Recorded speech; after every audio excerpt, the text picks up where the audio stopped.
नमस्कार, 20 मिनट 20 खबर में आपका बहुत बहुत स्वागत है। आप सबके साथ मैं हूं प्रियंका राय। अगले 20 मिनट में आपको हम 20 अहम खबरों से रूबरू कराने वाले हैं। तो चलिए शुरू करते हैं 20 मिनट में 20 खबरों का सिलसिला। प्रधानमंत्री नरेंद्र मोदी और संयुक्त राष्ट्र महासचिव एंटोनियो गुटेरेस ने गुजरात के केवडिया में मिशन लाइफ का उद्घाटन किया। इस मौके पर विदेश मंत्री डॉक्टर एस जयशंकर और राज्य के मुख्यमंत्री भूपेंद्र पटेल भी मौजूद रहे।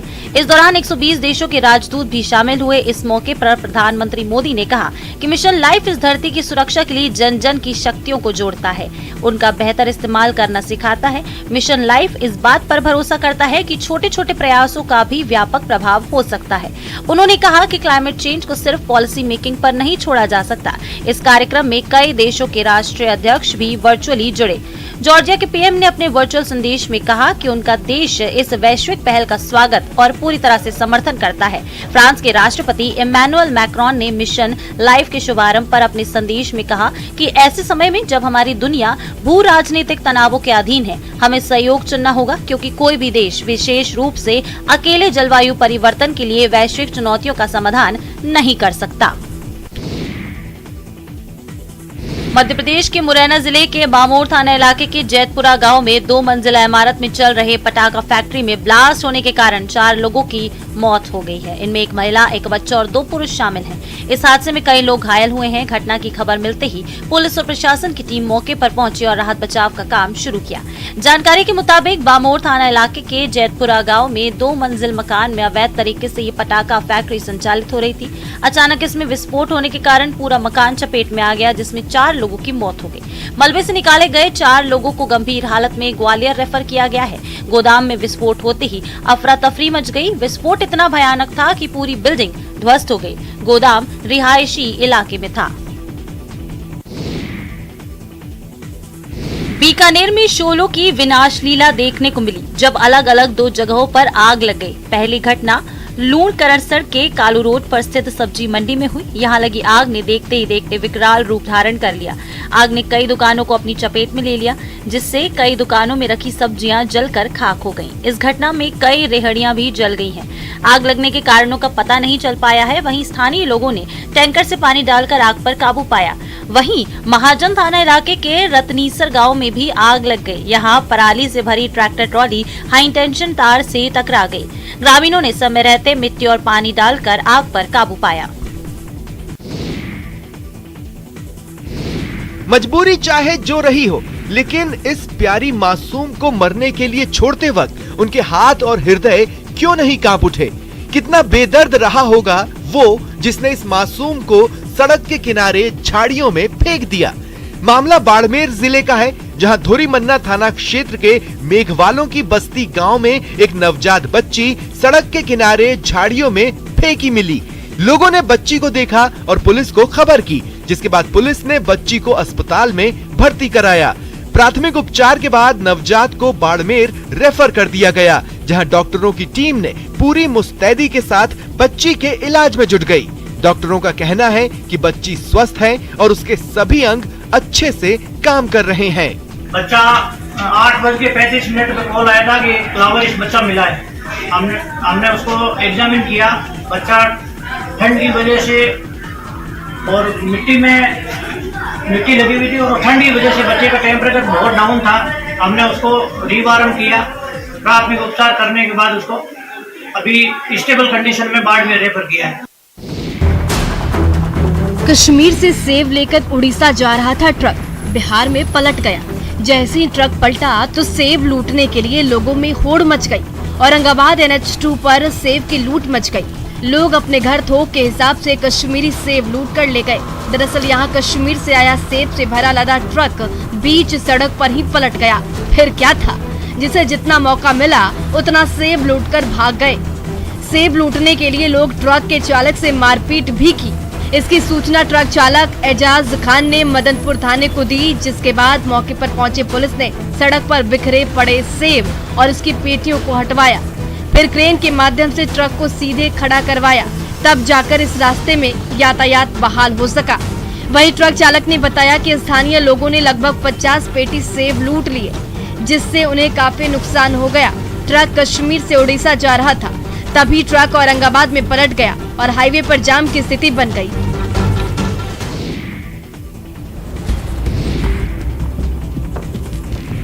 सावधानी हटी, दुर्घटना घटी। हम इसे बार बार दोहराते तो हैं, लेकिन खुद ख्याल नहीं रखते। ग्वालियर स्टेशन पर भी एक ऐसा ही मामला देखने को मिला। इसमें एक महिला की जान जाते जाते बची। गोंडवाना एक्सप्रेस निजामुद्दीन से ग्वालियर स्टेशन पहुंची थी। यहां ट्रेन से उतरते समय महिला यात्री धक्का लग जाने के कारण गिर पड़ी। महिला कोच और प्लेटफॉर्म के बीच फंस गई। यह हादसा भिंड के महगांव की रहने वाली सुनीता शर्मा के साथ हुआ, लेकिन आरपीएफ एएसआई देवेश शर्मा, सिपाही और राकेश कुमार ने तत्परता दिखाते हुए तुरंत चेन पुलिंग कर ट्रेन को रोका और महिला को सुरक्षित बाहर निकाला। ऐसे हादसे हमें हर वक्त सावधान करते हैं, सजग रहने की सीख देते हैं।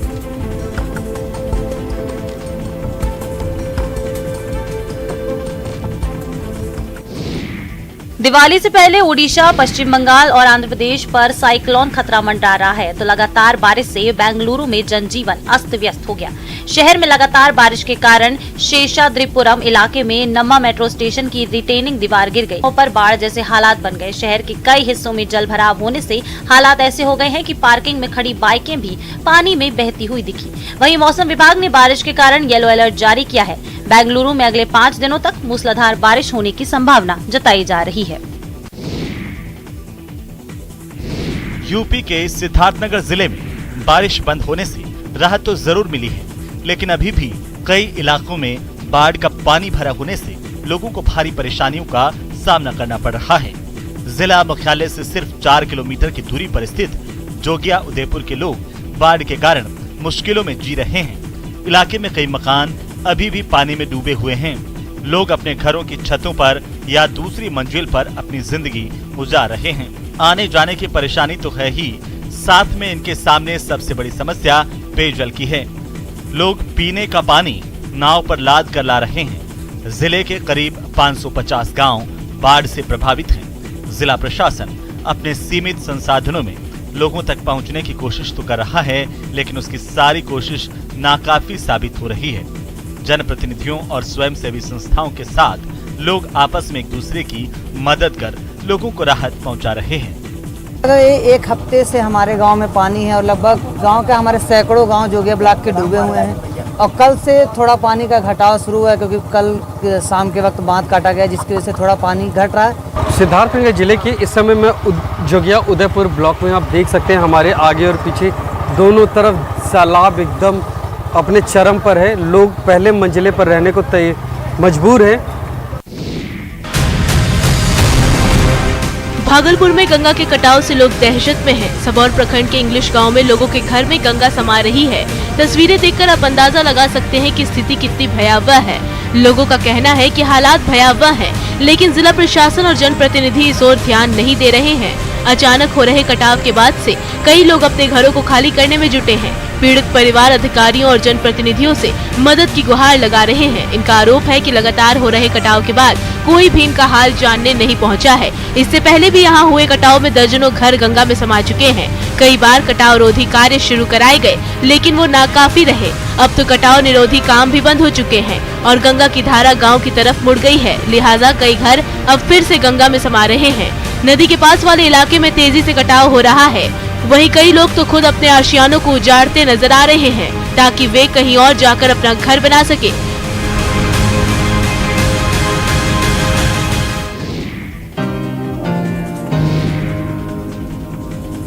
कश्मीर के ऊंचाई वाले इलाकों में मौसम की पहली बर्फबारी शुरू हो गई है।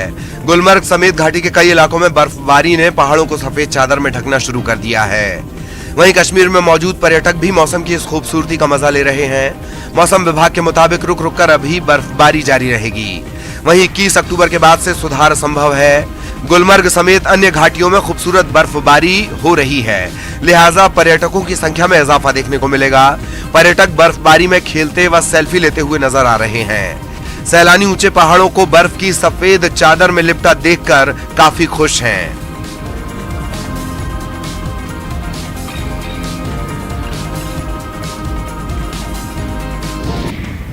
लोहरदगा जिले के लातेहार सीमावर्ती क्षेत्र में पिछले एक सप्ताह से करीब 25 से 30 की संख्या में जंगली हाथियों का झुंड लगातार जंगलों और गांवों में घूम रहा है। राजरोम जंगल और बरवा टोली के जंगलों में हाथियों का झुंड मौजूद है, वहीं लगातार आसपास के गांव की ओर आ रहा है। झुंड लोगों के घरों को ध्वस्त करने के साथ अनाजों को भी चट कर रहा है। खेतों और फसलों को भी हाथी नुकसान पहुंचा रहे हैं। ग्रामीण अपने स्तर से हाथियों को भगाने की कोशिश कर रहे हैं, पर उन्हें सफलता नहीं मिल रही है। मजबूर होकर ग्रामीण जगह करने को मजबूर है। दरअसल गजराजों के सामने ग्रामीण ही नहीं, वन विभाग भी बेबस नजर आ रहा है। वन विभाग ने क्षेत्र में किसी प्रकार की गश्त या हाथियों को सेफ जोन में भेजने की अब तक कोई खास पहल नहीं की है। बताया जा रहा है कि हर साल ठंड का मौसम शुरू होने से पहले इस क्षेत्र में हाथियों का झुंड आकर खेतों में खड़ी फसलों को खाकर और रौंद कर बर्बाद कर देता है। साथ साथ गांव में प्रवेश कर कई लोगों का घर भी ध्वस्त कर देते हैं।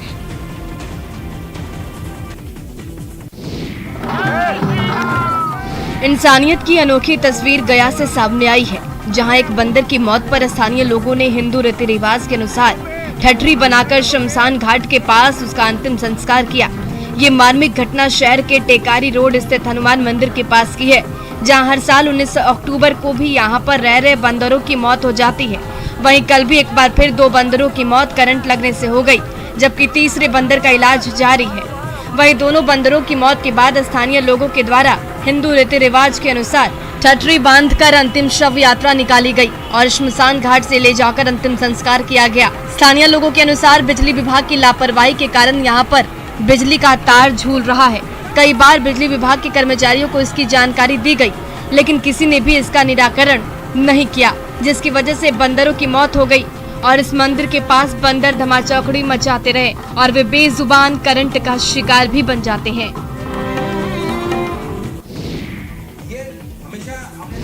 त्योहारों के सीजन में शहर शहर सांस्कृतिक कार्यक्रमों की भी धूम मची है। लेक सिटी उदयपुर में भी दीपावली मेले के दौरान नगर निगम की ओर से विशेष सांस्कृतिक कार्यक्रम का आयोजन किया गया। इस कार्यक्रम के आकर्षण रहे मशहूर कॉमेडियन जय विजय सचान, जिन्होंने अपनी बातों और अदाओं से शहर वासियों को खूब गुदगुदाया। जय विजय ने कार्यक्रम में ऐसा माहौल बना दिया कि दीपावली से पहले ही हंसी की फुलझड़ियां छूटने लगी। जय ने सबसे पहले मंच पर आकर अपने चिर परिचित अंदाज में दर्शकों का स्वागत किया। फिर एक के बाद एक कई कलाकारों की मिमिक्री कर उन्होंने दर्शकों को लोटपोट कर दिया। अमिताभ बच्चन, शाहरुख खान, नवाजुद्दीन की मिमिक्री पेश कर जय विजय ने खूब दाद बटोरी।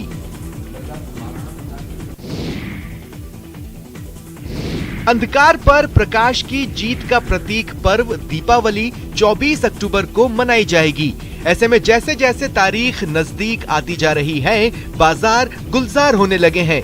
इस पर्व का जिन्हें खास इंतजार होता है, वो है मिट्टी के बर्तन बनाने वाले कारीगर, क्योंकि इस त्योहार पर लोग बड़ी संख्या में मिट्टी के दिए खरीदते हैं। साथ ही मिट्टी से बने कलश के साथ साथ भगवान गणेश और मां लक्ष्मी की मूर्तियों की भी बड़ी मांग होती है। चित्तौड़गढ़ में भी मिट्टी के दिए बनाने वाले कारीगर पूरे जोर शोर से दिए बनाने में जुटे हैं। हालांकि मिट्टी के दिए बनाने के लिए उपयोग होने वाली मिट्टी भी धीरे धीरे महंगी होती जा रही है, लेकिन कोविड काल के 2 साल बाद इन शिल्पकारों को उम्मीद है कि इस बार व्यवसाय अच्छा होगा। मिट्टी के दियों के साथ साथ ही पूजा में काम आने वाली अलग अलग चीजें भी बनाई जा रही है। पूजा की थाली, अगरबत्ती स्टैंड जैसी कई और चीजें हैं जिनकी दीपावली में खासी मांग रहती है। कोरोना काल में तो बहुत बुरा हालत था, क्या करें, वो भी देखा है। फिर अभी 2 सालों से ठीक है, चलो अच्छा, माल की डिमांड भी बढ़ी है, ठीक है, क्या है उम्मीद बहुत अच्छी है, बहुत अच्छा साल निकलेगा ये।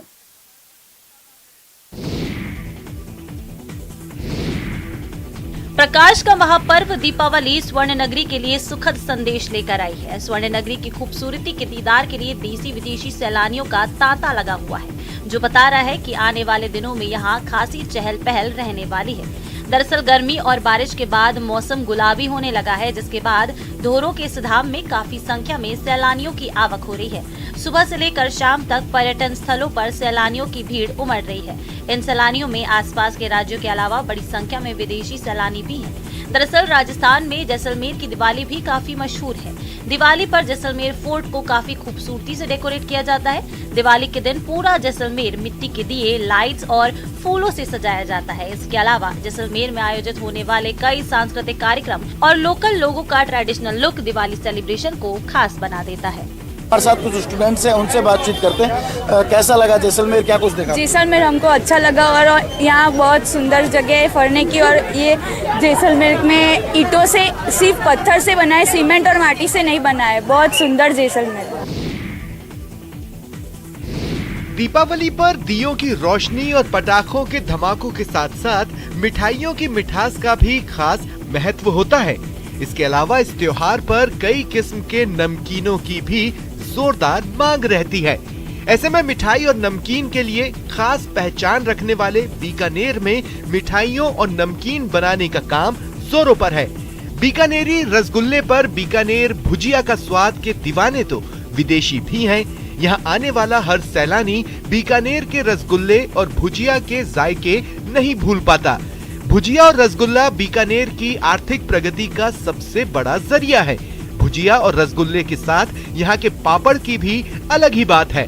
बीकानेर में बने रसगुल्ले देश विदेश में जाते हैं। खासकर त्योहारों पर इनकी बहुत ही ज्यादा मांग होती है। इसके अलावा मोठ के दाल से बनी भुजिया का स्वाद अनोखा होता है। यही कारण है कि बीकानेरी भुजिया आज हर आदमी की विशेष पसंद बनी हुई है।